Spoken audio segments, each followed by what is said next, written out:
सभी को जय हिंद दोस्तों। आप सभी का हार्दिक स्वागत है जय हिंद रिएक्शंस पे।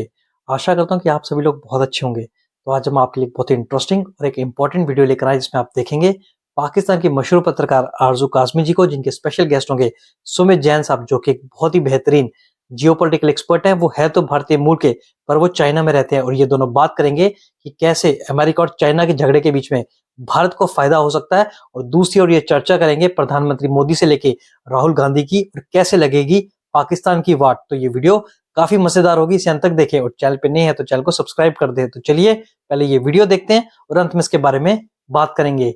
जय हिंद, जय भारत।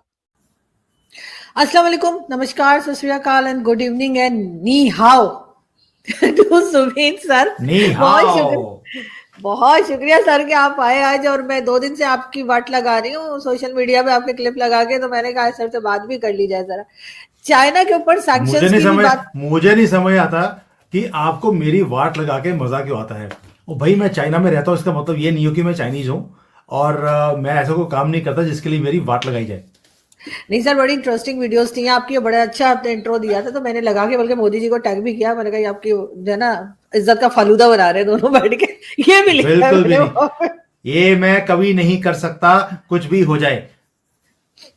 हम भी परेशान हो रहे थे कि पता नहीं क्या हो गया सर को, अचानक से क्या कहाँ से होकर आए जो सुन के बैठे। लेकिन मुझे ये बताएं कि सैंक्शंस लगाने की बात की जा रही है चाइना पे यूएस की तरफ से, और उसके साथ साथ ट्रंप के आने के भी दिन थोड़े ही रह गए हैं। क्या देख रहे हैं आपके चाइना और अमेरिका के बीच में रिलेशंस कैसे चलेंगे? आरजू जी, पहली बात यह है कि ऐसा लगता है कि अमेरिका अभी जागा है 4 साल सोने के बाद, क्योंकि बाइडेन ऐसा लग रहा था सो ही रहे थे, उनको समझ नहीं आ रहा था कि मुझे करना तो क्या है। अभी उन्होंने 2 चीजें बोल दी, बड़ी हैरान की बात है। एक, उन्होंने बोल दिया कि चाइना तो रशिया से तेल ले रहा है, हमें वो तेल के ऊपर सैंक्शन करनी है। हमें पता ही नहीं था कि हमारे नाक के नीचे से रशिया से तेल खरीद लिया और हमने अलाउ कर दिया। तो ये सारी जो टैंकर की कंपनीज हैं और है जो भी फाइनेंसिंग का काम होता है, सबके ऊपर सैंक्शन करना है। एक बड़ी ही हैरान वाली बात दूसरी भी है, 2 बातें बोलूंगा आपको। वो कहते हैं जी उग्र मुसलमान जो हैं उनके ऊपर तो बड़ी अट्रॉसिटीज हो रही हैं, हमें अभी अभी पता लगा है।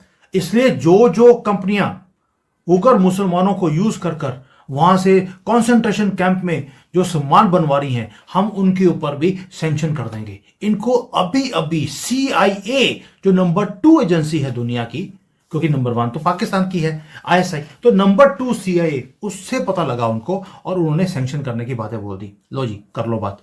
अब ये दो चीजें हैं, ये क्यों हो रही हैं? Why now, why not before? 2 reason है उसके। पहला, इन्हें मालूम है कि हमारी जो गवर्नमेंट है, यानी कि डेमोक्रेट्स की जो गवर्नमेंट है, वो जाने वाली है, और इन्हें लगता है कि भाई ट्रंप आने के बाद वो सब कुछ तहस नहस करेगा, इनको कटघरे में खड़ा करेगा।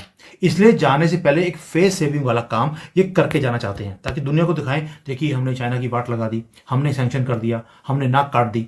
नाक अपनी बचाने के चक्कर में दूसरे की नाक में कट लगा दिया है और कुछ नहीं किया, पहली बात। दूसरा, इन्हें लगता है कि जो लाइमलाइट है वो सारी की सारी ट्रंप ने आकर ले जानी है, बिकॉज उसने आकर वाट लगानी ही लगानी है।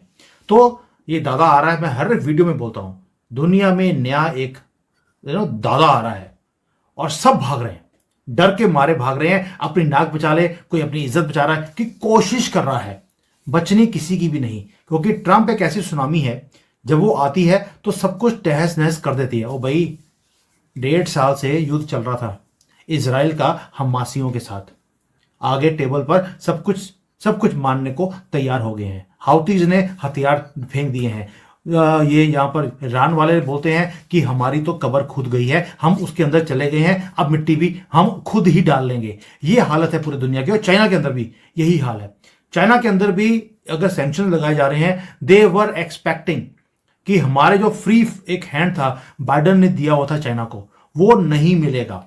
इसलिए चाइना के ऊपर जो ये नट होता है उसे टाइट करने का काम शुरू कर दिया, और उसके रीजंस कई हैं। आपको याद होगा जो पहली टर्म थी ट्रंप की, उसमें भी जो शी जिनपिंग हैं उन्होंने ट्राई किया था कि जो मिडिल ईस्ट कंट्रीज हैं उनके साथ डील किया जाए, डायरेक्टली डील किया जाए, युआन में काम करना था। इन्होंने बोला था कि हम डॉलर में काम नहीं करेंगे। अब इनको क्या लगता था कि ठाकुर बड़ा खुश होगा, शाबाशी देगा, नहीं होता है। तब भी अमेरिका ने ट्रंप ने बोला था हम ये चीज नहीं होने देंगे, और उन्होंने होने भी नहीं दी। लेकिन जैसे ही बाइडन आए, सारा कुछ चाइना ने युआन में करना शुरू कर दिया, डॉलर को बाईपास कर दिया था। ये चीज ट्रंप कभी एक्सेप्ट नहीं कर सकते थे, क्योंकि Trump is a nationalist, Modi ji की तरह। बाइडन की तरह बिकाऊ आदमी नहीं है कि उनका अपने बेटे के नाम पर पैसे लेते थे सीसीपी से। ये चीज डॉक्यूमेंटेड है। तो इसके कारण अब इसको बाइडन को भी लगता है कि जाने से पहले पहले थोड़ा सा दिखा के चले हूं कि मैं भी पैसे खाने वाला आदमी नहीं हूं। दूसरा, जो शी जिनपिंग है, उन्होंने भी एक होता है कार्ड्स में ओवर एक खेलने की कोशिश करी उन्होंने अपने पत्तों को। इन्होंने बोल दिया कि हम अब नई दुनिया के नए दादा हम बनेंगे। इनको लगता था बाइडन जो है वो अगले 1000 साल के लिए बाइडन ही प्रेसिडेंट बनने वाला है।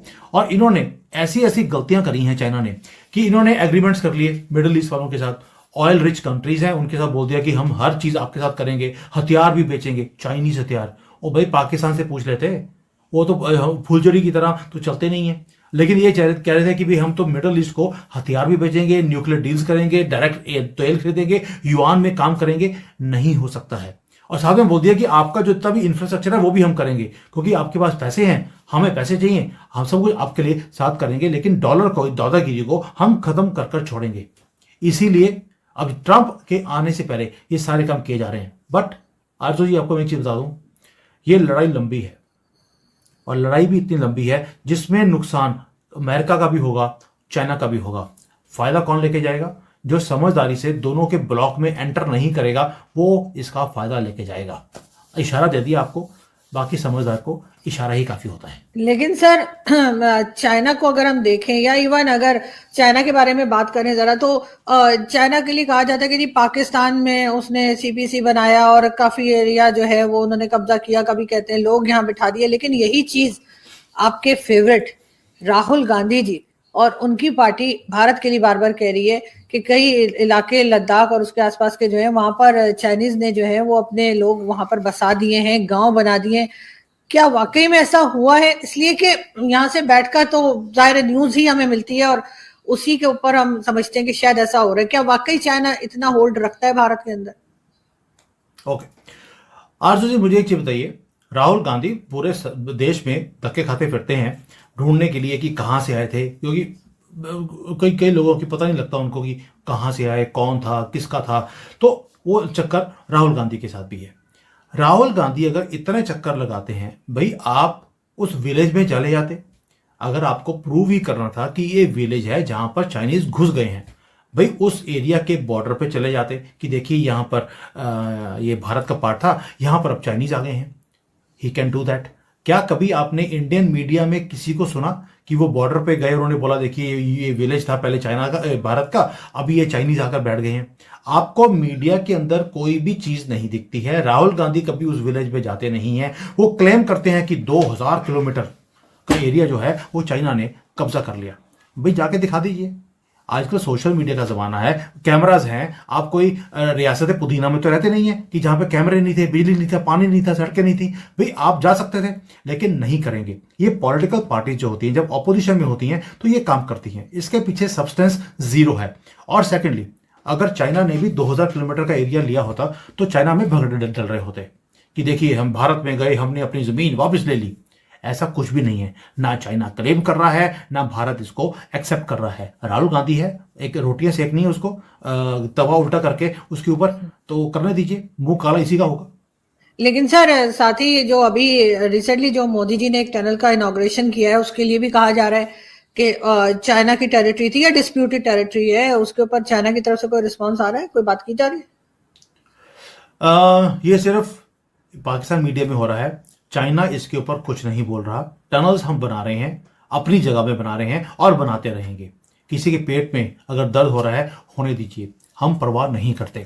ये वही कांग्रेस है हमारे देश में जो बॉर्डर के ऊपर ना तो टनल बनाती थी, ना सड़कें बनाती थी कि अगर कल को चाइनीज आ गए तो हमारी टनल और सड़कें तो वो यूज करेंगे। भाई बेवकूफ हो, आपकी आर्मी भी तो यूज कर रही है, लेकिन इस डर के मारे कि चाइना कल को यूज कर लेगा, हमने कुछ भी नहीं बनाया। और मोदी जी हैं, उन्होंने सड़कें भी बनाई हैं, उन्होंने टनल्स बना दिए, वहां पर एयर स्ट्रिप्स बनाई हुई हैं। अब चाइना भी गलती नहीं करेगा इधर आने की। उसे मालूम है कि ये सड़कें अब 6 महीने के लिए बंद नहीं रहती हैं सर्दियों के टाइम पर। ये 12 मंथ्स ऑल वेदर रोड्स हैं जहां पर कभी भी किसी वक्त भी जाया जा सकता है। So it is a good news, आपके लिए भी फायदा है। हम 5 मिनट में पहुंच सकते हैं, आप करके तो दिखाइए। बिल्कुल ऐसा ही है सर, लेकिन अभी तो हम इंतजार कर रहे हैं ट्रम्प साहब का। वो आ जाएंगे तो यहाँ पे लोगों को बहुत चेंज की उम्मीद है कि शायद पाकिस्तान में भी इमरान खान बाहर आ जाएंगे, बहुत कुछ होगा। लेकिन ये भी देखा जा रहा है कि मोदी जी नहीं जा रहे उनकी ओथ टेकिंग सेरेमनी में, और उसके बजाय डॉक्टर जयशंकर जा रहे हैं। तो मोदी जी क्यों नहीं जा रहे? क्या इसलिए कि जब लास्ट टाइम मोदी जी गए थे और ट्रम्प साहब ने कहा था कि आप मेरे घर आके मिलिए, तो उस वक्त मोदी जी गए नहीं, तो अब मोदी जी कह रहे हैं क्या मुंह लेके जाऊं? ना ना ना ना, मोदी जी ने कहा था कि तू चाप तू बनाएगा जैसे बाकी के बना के देते हैं। तो ट्रम्प ने बोला मुझे आती नहीं है, तो वो कहते हैं यार जिसको चाय बनानी नहीं आती मैं नहीं जाऊंगा। तो ऐसा कुछ नहीं है। मोदी जी की जो टर्म्स हैं ट्रम्प के साथ वो बहुत बढ़िया हैं, but there is a protocol. और मोदी जी का एक स्टाइल है, वो कभी भी किसी की ऐसे इनॉग्रेशन के ऊपर नहीं जाते हैं। अगर कोई बिजनेस की बात हो और इंडिविजुअल टाइम मिलता है where he can fruitfully utilise his time, only then he goes. और कभी भी वो एक कंट्री का दौरा नहीं करते हैं, वो 2-3 कंट्रीज का काम करके 3 दिनों में 4 कंट्री गए, एग्रीमेंट साइन करे, मीटिंग्स करी, पर्सनल टच लिया और वापस आ गए।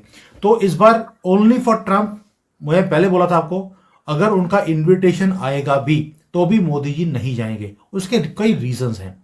हमारे यहाँ पे महाकुंभ हो रहा है, दुनिया का सबसे बड़ा एक कुंभ, 45 करोड़ लोग आ रहे हैं और 144 ईयर्स के बाद इतनी ठंड में ये हो रहा है। और आप देखिए जहां पर आप पानी को टच नहीं करती है, मुझे लगा कि आप हफ्ते 10 दिन से ठंड में नहाती भी नहीं है, वहां पर 3 लोग हफ्ते, 3 सुबह वीक्स हो 4-5 गए। बजे, हाँ 3 वीक्स, मुझे पता 2 था, और पिछले हफ्ते पता लगा था 2 हफ्ते हुए, तो 3 हफ्ते हो गए, बिल्कुल ठीक है। तो वो जो लोग हैं सुबह 4-5 बजे जाकर इतने ठंड के टाइम पर वो वहां पर स्नान कर रहे हैं। ये देखिए यही श्रद्धा है लोगों की। इस इतने महान पर्व को छोड़कर वो चले जाएं, पॉसिबल नहीं था। इसलिए मैंने बोला था कि he is not going to go. और अमेरिका का कभी स्टाइल नहीं है कि अपनी इनॉग्रेशन जब होती है उनकी, या प्रेसिडेंसी की जो ओथ होती है, उसमें किसी फॉरेन डिग्निटरीज को बुलाया जाए। ये ट्रम्प है, सारे प्रोटोकॉल्स को तोड़ रहे हैं, and he is as if एक मोनार्क, ये ना एक राजा एक कुर्सी पे बैठने वाला है, ताजपोशी होने वाली है किसी की, वो इस तरह से दिखाने की कोशिश कर रहे हैं। Basically he is only going to trying to bring the pride of America back, जो बाइडन ने लूज कर दिया था पिछले 4 साल में। दुनिया हंसी है अमेरिका के ऊपर पिछले 4 सालों में जो हालत करी है। तो ट्रम्प ये जो चीज है ना कि मेक अमेरिका ग्रेट अगेन, और अपने एक वो जो पुराना दबदबा था अमेरिका का उसे वापस लेके आने के लिए ये सारे काम कर रहे हैं। मोदी जी इस कामों में फंसते नहीं है। लेकिन सर आपकी अपोजिशन तो कुछ और ही कह रही है। वो तो कह रहे हैं कि इनविटेशन भी बहुत देर में आया है, बहुत पहले इनविटेशन आ जाना चाहिए था, सब बाकी कंट्रीज को तो चला गया। उसके बाद डॉक्टर जयशंकर की उन्होंने खैर बनाई हुई फोटो थी, मैं अंडरस्टैंड करती हूँ कि वो ऐसी नहीं थी कि फटे फटे कपड़े पहन के वो व्हाइट हाउस के बाहर खड़े इन्विटेशन लेने के लिए। ऐसा भी जो है उनके सपोर्टर्स जो है अपोजिशन के आपके, वो बताते रहे। तो इतनी देर में इन्विटेशन क्यों भेजा है अगर ट्रम्प से इतने अच्छे टर्म्स हैं आपके? तो देखिए पहली बात यह है कि किसी का भी जो ट्रम्प की जो टीम है वहां से कभी ऐसा नहीं था कि भी बुलाना है, किसी को भी बुलाना है। He only wanted to mock certain countries. किसको बुलाया? उन्होंने बुलाया, ईरान को भेज दिया, चाइना को भेज दिया कि भाई मेरी ताजपोशी हो रही है, आप यहां पर आ जाइए। चाइना ने जब देखा इनविटेशन को, ही अंडरस्टूड कि ये सिर्फ हमें हमारा मजाक उड़ाने के लिए ये काम किया गया है। उन्होंने इग्नोर कर दिया, जवाब ही नहीं दिया है चाइना ने।